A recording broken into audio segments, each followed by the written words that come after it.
یا معشر الشباب من استطاع منکم الباء فلیتزوج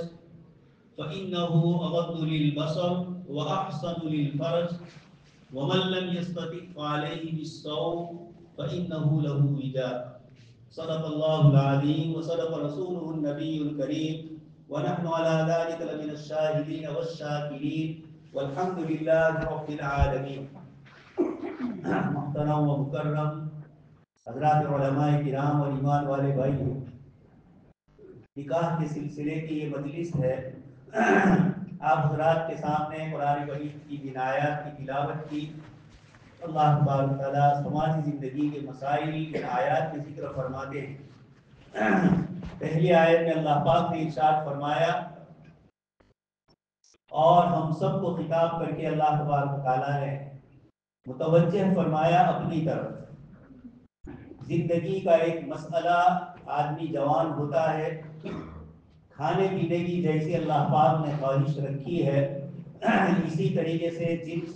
اور سیکس کی بھی اللہ تبارک تعالیٰ نے انسانی طبیعت میں خواہش رکھی ہے۔ لیکن انسان اور جانور کے درمیان جو فرق اللہ پاک نے فرمایا کہ انسانوں کے درمیان آپسی تعلقات نکاح کے طریقے سے وابستہ ہوتے ہیں۔ جانوروں میں آپ دیکھ رہے ہیں وہ اپنی زندگی گزار رہے ہیں، وہاں اس طرح شادی بیاہ کا کوئی تصور نہیں۔ جناب نبی اکرم صلی اللہ علیہ وسلم کے ذریعے نکاح کے سلسلے کو اللہ پاک نے سنت قرار دیا اور یہ فرمایا انبیاء کرام علیہ السلام آپ سے پہلے جتنے بھیجے گئے، اللہ پاک فرماتے ہیں وَجَعَلْنَا لَهُمْ أَزْوَاجًا وَذُرِّيَّةً، ان سب کو ہم نے بال بچوں والا بنایا، بیوی اور اولاد والا بنایا۔ یہ اللہ تبارک تعالیٰ نے ذکر فرمایا۔ اور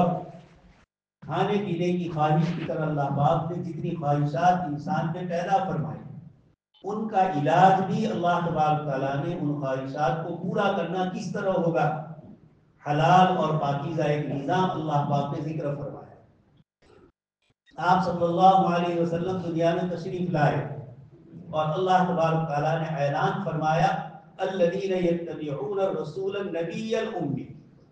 جو لوگ نبی امی صلی اللہ علیہ وسلم کی بات مانتے ہیں، ان کے احکام پر عمل کرتے ہیں،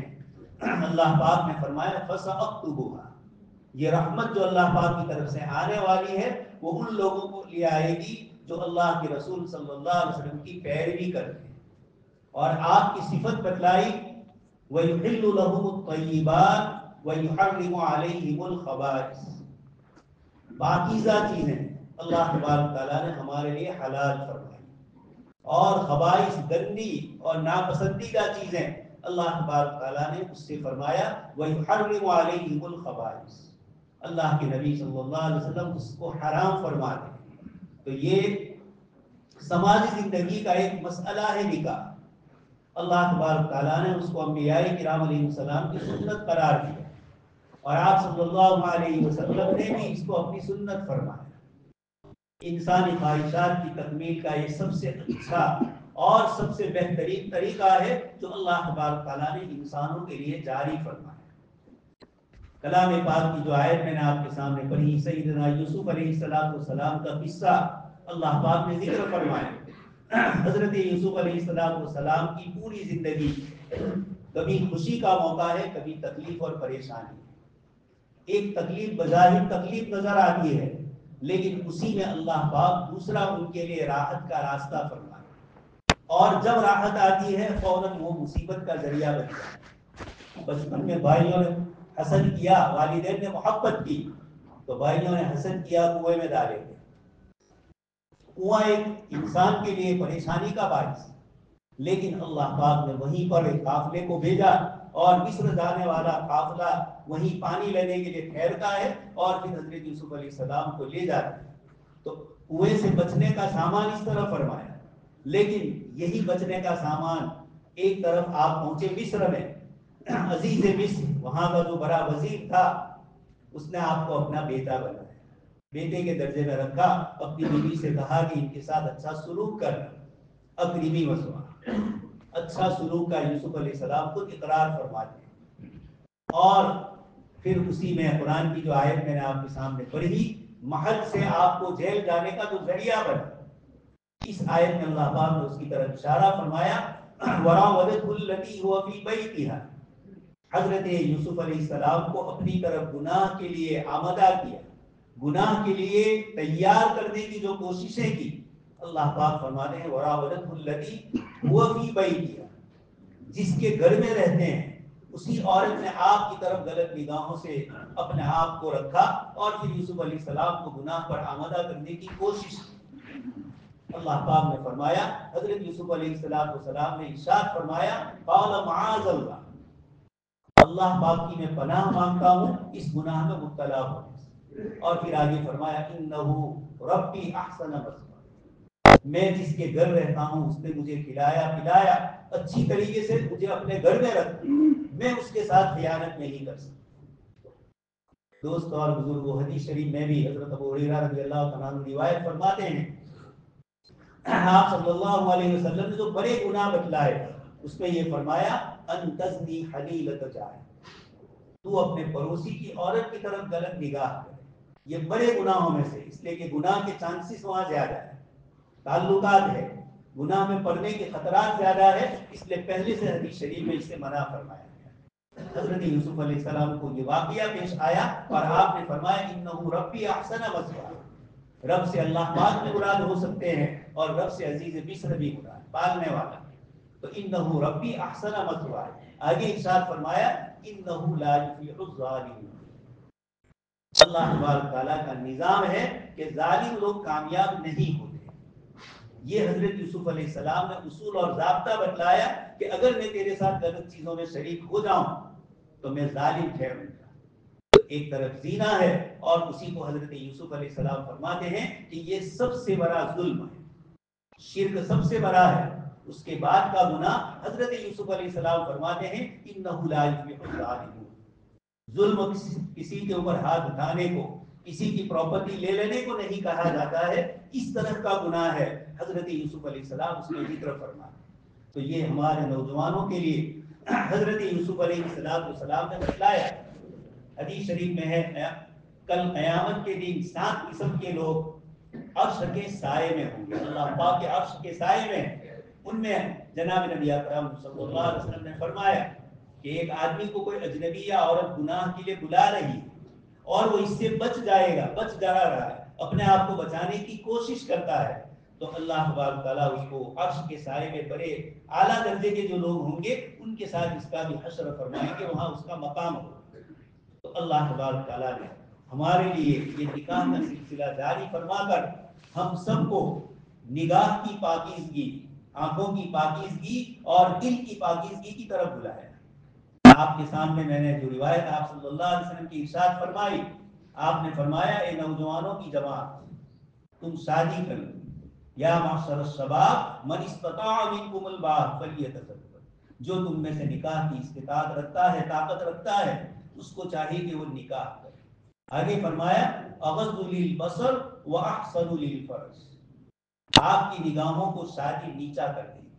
آپ کو اللہ پاک نے خواہش مکمل کرنے کے لیے ایک مقام دیا، اب جب آپ اس کو چھوڑیں گے تو آپ ظالم ہیں، اس لیے آپ صلی اللہ علیہ وسلم نے فرمایا کہ سب سے پہلے اغض للبصر، اسی لیے حدیث شریف میں فرمایا انما جعل الاستئذان لاجل البصر، کسی کے دروازے پر آپ جاؤ لا تدخلوا بیوتا غیر بیوتکم حتی تستأنسوا وتسلموا علی، اجازت اور سلام کے بعد کسی کے گھر میں داخل ہونا ہے۔ اللہ کے نبی صلی اللہ علیہ وسلم اس آیت کی تفسیر فرماتے ہیں کہ کسی کے دروازے پر کھٹکھٹانا اور سلام کرنے کا جو طریقہ قرآن نے بتلایا یہ کیوں ہے؟ لأجل البصر، آپ اجنبی کسی کے گھر میں داخل ہو رہے ہیں، سیدھے دروازے کے سامنے کھڑے ہو جاتے ہیں، سلام کلام نہیں کرتے، آ جاتے ہیں گھر میں، تو اتفاق ہو سکتا ہے کہ عورتیں گھر میں ہو اور وہ اس پوزیشن میں نہ ہو کہ جس میں وہ آپ کو اپنے آپ کو اس طرح دکھلانا چاہے۔ اس لیے جناب نبی اکرم صلی اللہ علیہ وسلم نے فرمایا انما جعل الاستئذان لاجل البصر، یہ گھروں میں داخل ہونے کے لیے جو اجازت مانگی گئی اس کے پیچھے آپ صلی اللہ علیہ وسلم فرماتے ہیں یہ نگاہ کی حفاظت۔ حدیث شریف میں فرمایا یہ شیطان کے زہر لگے ہوئے تیروں میں سے نظر ایک تیر ہے، النظر سهم من سہام ابلیس، اور آگے حضور نے فرمایا کہ یہ زہر آلود تیر کہ نمازوں میں آدمی کو سکون نہیں ملتا، عبادتوں میں نہیں، معاملات اور اپنے کاروبار میں بھی سکون نہیں ملتا۔ یہ سب سے بہتر طریقہ جناب نبی اکرم صلی اللہ علیہ وسلم کے ذریعے پاک دامنی کا بتلایا گیا۔ آپ نے ارشاد فرمایا من یضمن لی ما بین لحییہ وما بین فخذیہ، جو اپنے دو جبروں کے بیچ کی زبان اور اپنے ران کے بیچ کی شرمگاہ، ان دونوں کی جو مجھے گارنٹی دے دے گا، من یضمن لی ما بین لحییہ وما بین فخذیہ اضمن له الجنہ، تو میں اس کے لیے جنت کی گارنٹی دیتا ہوں۔ ایسا پاکیزہ اور صاف ستھرا دین لے کر جناب نبی اکرم صلی اللہ علیہ وسلم تشریف لائے، اور اللہ تبارک تعالیٰ نے قرآن کریم میں عبادات کے مسائل کو کم ذکر فرمایا، لیکن معاملات اور معاشرات، سماجیات، سوشل لائف کو قرآن کریم میں بہت تفصیل سے ذکر فرمایا،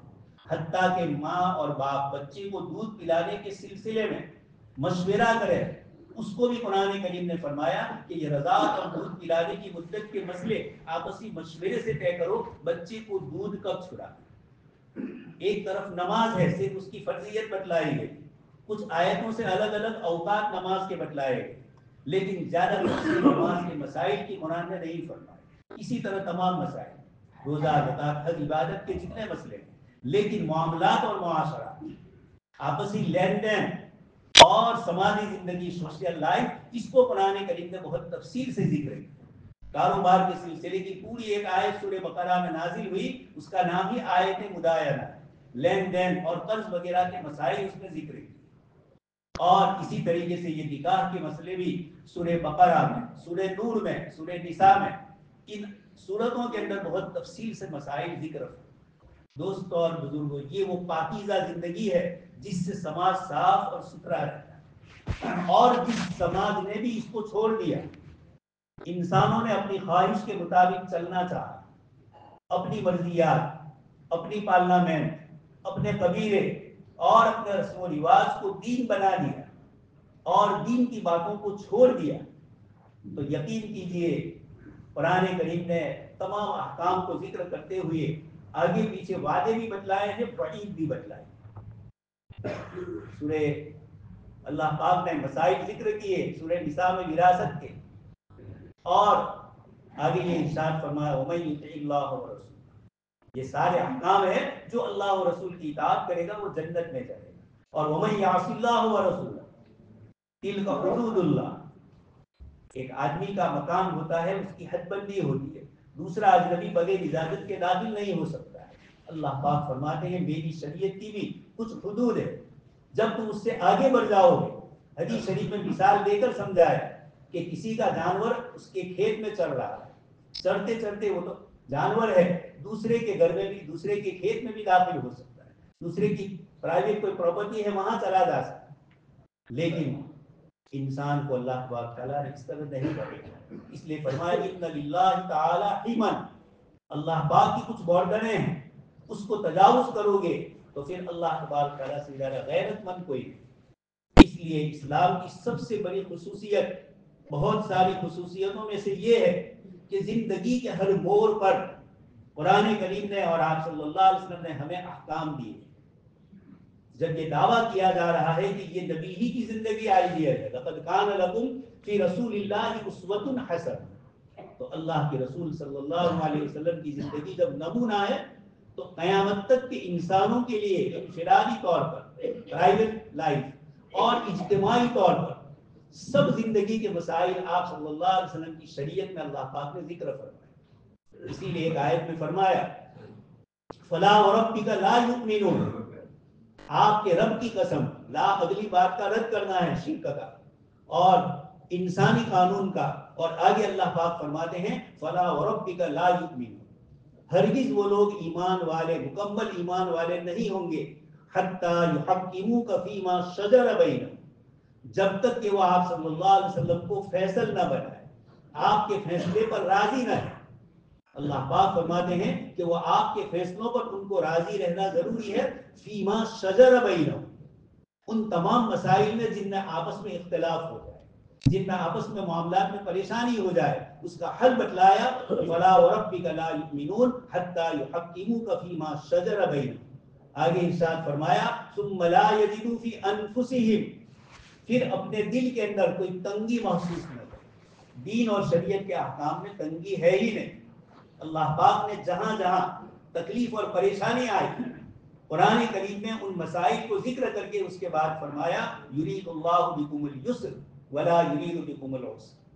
اللہ پاک تمہارے لیے آسانی چاہتے ہیں، سختی نہیں چاہتے. اس لیے یہ جناب نبی اکرم صلی اللہ علیہ وسلم کے ذریعے نکاح کے بھی مسائل قرآن اور حدیث شریف میں ذکر فرمائے اور دوسرے مسائل فقہاء کرام نے زمانے کے اعتبار سے مستبد فرمائے. اس آیت میں بھی ایسا ہی واقعہ پیش آیا تھا. جھگڑا سماجی زندگی کا تھا اور وہ حضور کے فیصلے پر راضی ہونے میں تھوڑے آگے پیچھے ہو رہے تھے. اللہ پاک نے آگے آیت میں فرمایا وَيُسَلِّمُوا تَسْلِيمًا. نبی کی بات صرف ماننا نہیں، مکمل اپنے آپ کو نبی کے احکام کے آگے سپرد کر دینا، حوالہ نبی کے سامنے اپنے کو دے دینا. دین اور شریعت جو کہے گی میں اس کے اوپر عمل کرتا ہوں، اگر یہ نہیں ہے تو فلا وربی. اللہ پاک فرماتے ہیں کامل مومن، مکمل مومن. اس وقت دنیا میں انسانوں نے ایک 400-500 سال کی پرانی تاریخ ہے کہ جب سے مادیت اور یورپی تہذیب نے دنیا پر غلبہ حاصل کر لیا، اس کے بعد سے سماجیات اور معاملات کے مسائل انہوں نے اس طرح کر دیے کہ جیسے ایک صاحب کرسچن پادری ہے وہ بولتے ہیں کہ جو خدا کا ہے وہ خدا کو دو، اور جو قیصر کا ہے بادشاہ کا ہے یعنی دنیاوی زندگی ہے وہ اس کو دو. مطلب یہ ہے کہ آپ چرچ میں جہاں تک ہے وہاں تک عیسائی ہے، پھر کاروبار میں آپ کو کوئی ضرورت نہیں ہے انجیل اور بائبل کی، آپ کو اپنے معاملات میں کوئی ضرورت نہیں. جبکہ قرآن کریم یہ فرما رہا ہے کہ نہیں، تمہارے معاملات تم حل نہیں کر سکتے. خاص کر کے سماجی سوشل لائف کے جو مسائل ہے، میاں بیوی کے ہو، باپ بیٹوں کے ہو، ماں اور بہن کا ہو، آپس کے رشتہ داروں کے جو مسائل ہے، یہ انتہائی نازک اور لطیف. انسان اس کو سمجھ نہیں پاتا. اللہ پاک نے اسی لیے سماجی زندگی کے مسائل کو تفصیل سے ذکر فرمایا. دنیا کے کسی مذہب اور کسی لوگ کے پاس جو کچھ قانون ہے انسانوں کے بنائے ہوئے قانون. اللہ پاک ارشاد فرماتے ہیں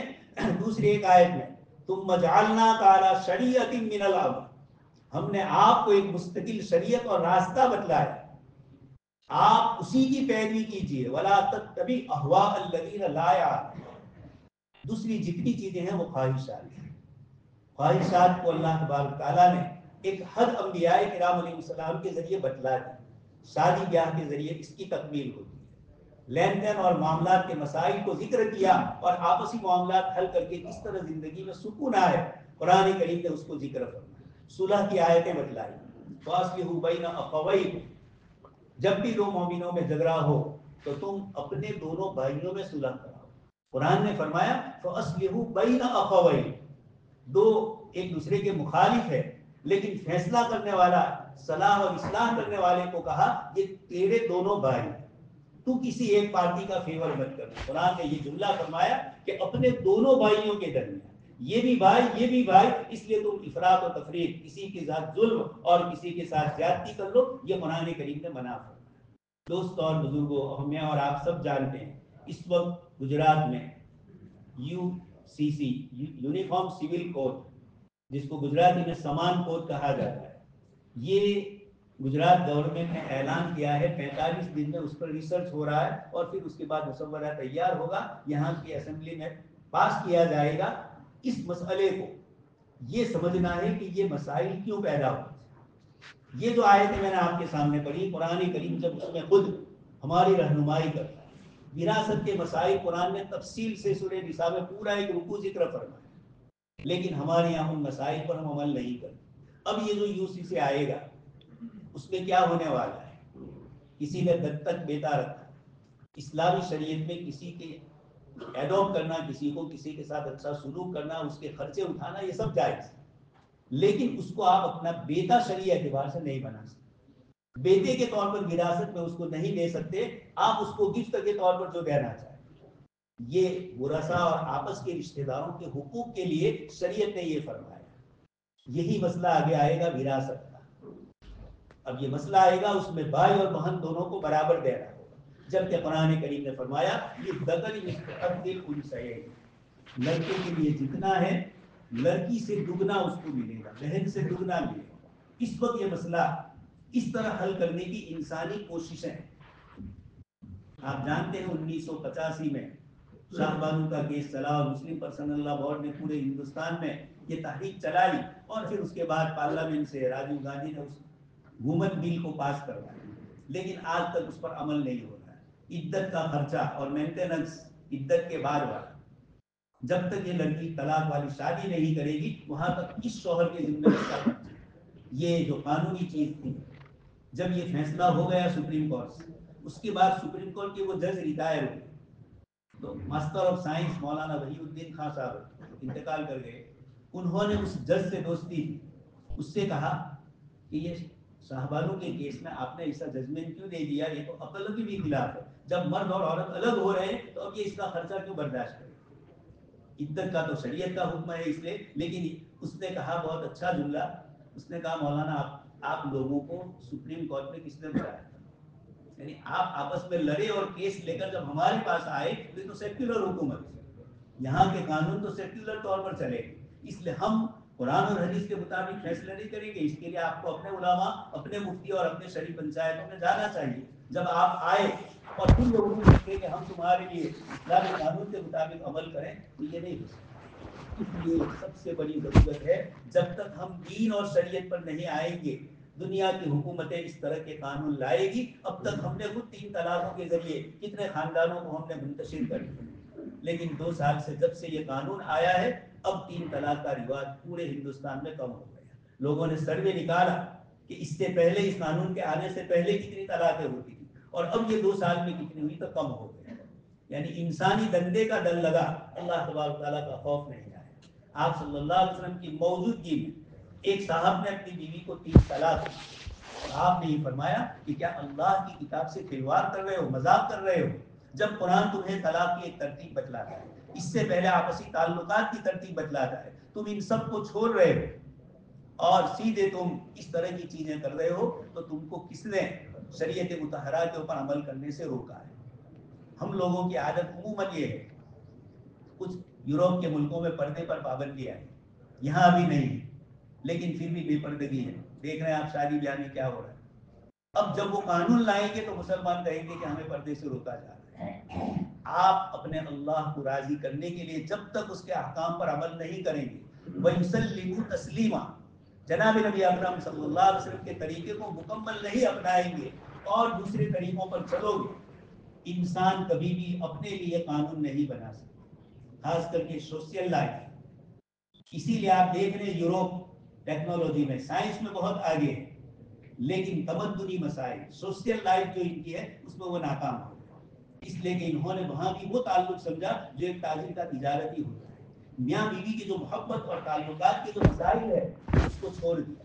اللہ پاک نے مرد کو جو نگران اور ذمہ دار بنایا ہے، قرآن کریم اللہ پاک نے اس کی 2 وجوہات ذکر کی، الرجال قوامون علی النساء بما فضل اللہ بعضهم علی بعض۔ ایک تو یہ کہ مرد اور عورت میں الگ الگ خصوصیات ہیں، جو مرد میں ہے وہ عورت میں نہیں، جو عورت میں ہے وہ مرد میں، اس لیے یہ تو اللہ پاک کی طرف سے دیا ہوا ہے۔ لیکن دوسرا وَبِمَا أَنفَقُوا مِنْ أَمْوَالِهِمْ، جو لوگ اپنی بیویوں پر خرچ کرتے، عورت کو کمانے کے لیے باہر نہیں بھیجا جاتا، اس کی دل میں قدر ہوتی ہے کہ میرا شوہر میرے لیے صبح سے لے کر شام تک محنت کرتا ہے، تو استقبال میں کریے، اپنے بچوں سے بھی شوہر سے محبت کروائے، بچوں کو کہے گی تمہارے باپ کتنی محنت کر رہے ہیں۔ لیکن جب سے پہلی جنگ عظیم ہوئی، پہلا وشو یدھ، پھر اس کے بعد دوسری جنگ عظیم ہوئی، اس کے بعد سے یوروپ میں مردوں کی کمی ہوئی، تو کثرت سے عورتیں کمانے کے لیے باہر گئی۔ اس سے پہلے انسانی تاریخ میں کہیں بھی یہ نہیں ہے کہ عورتیں باقاعدہ ملازمت کے طور پر گھر چھوڑ کر باہر جائیں، اپنے شوہروں، اپنے گھر، اپنے کھیت، اپنی فیکٹری میں کام کرتی ہے، لیکن کمانے کے لیے باہر جانے کا جو طریقہ ہے اس نے سماجی بندھن کو ختم کر دیا۔ اس لیے قرآن نے یہ فرمایا وَبِمَا أَنفَقُوا مِنْ أَمْوَالِهِمْ، شوہر خرچ کرتا ہے، عورت کو احساس ہوتا ہے کہ میری ہر ضرورت کا یہ لحاظ کرتا ہے۔ اس لیے دوستوں اور بزرگوں، اللہ تبارک تعالیٰ نے یہ مواقع ہم کو دیے ہیں، ہم اپنے مسائل کو قرآن اور حدیث کی روشنی میں علماء کرام سے حل کروائیں۔ جس مسئلے میں یورپ ناکام ہو چکا ہے، 70% ایک ملک میں طلاقیں ہوئی ہے، اس کا یہ پورا سروے آیا ہے۔ 40%، 50%، 75% بھی یوروپ کے ملک میں ہے، شادی کرتے ہیں طلاق پہ، اس لیے کہ انہوں نے اس کو سماجی زندگی نہیں سمجھی، انہوں نے اس کو تجارت سمجھا، خواہشات سمجھا۔ اس لیے اللہ پاک نے فرمایا وَلَا تَتَّبِعْ أَهْوَاءَ الَّذِينَ لَا يَعْلَمُونَ لَوِ اتَّبَعَ الْحَقُّ أَهْوَاءَهُمْ لَفَسَدَتِ السَّمَاوَاتُ۔ انسانی خواہش کی اگر شریعت اس کا خیال کر کے انسانی خواہش کے تابع ہو جائے، اللہ پاک اپنے نبی صلی اللہ علیہ وسلم کو فرماتے ہیں لَوِ اتَّبَعَ الْحَقُّ، کہ اگر آپ حق کی مخالفت کر، حق کی پیروی آپ کر لیں، حق اگر باطل کی پیروی کر لے گا تو کیا ہوگا؟ لفسدت السماوات، یہ جو اس وقت سماج میں فساد مچا ہوا ہے، اللہ پاک نے فرمایا لفسدت السماوات، خالی انسانوں میں نہیں، آسمان و زمین کے پورے نظام میں فساد برپا ہوگا اگر حق اور شریعت انسانی خواہشات کے تابع۔ اس لیے اللہ کے نبی صلی اللہ علیہ وسلم نے یہ دین دیا ہے، نکاح کے سلسلے کے مسائل مردوں کو بھی الگ ذکر کیا، عورتوں کو بھی الگ ذکر کیا، اور یہ بتلایا کہ جیسے زندگی کے اور بہت سارے موڑ ہیں، آپ تجارت کرتے ہیں، تجارت کے اصول جانتے ہیں، تو آپ کے لیے ضروری ہے کہ نکاح کرے تو لڑکا نکاح کے مسائل جانے، اس کو پتا ہو کہ کب میری بیوی اور میرے تعلقات کیسے ہیں۔ اللہ کے نبی صلی اللہ علیہ وسلم نے ایک صحابی نے شادی کی، بعد ادھر ادھر منتشر تھے،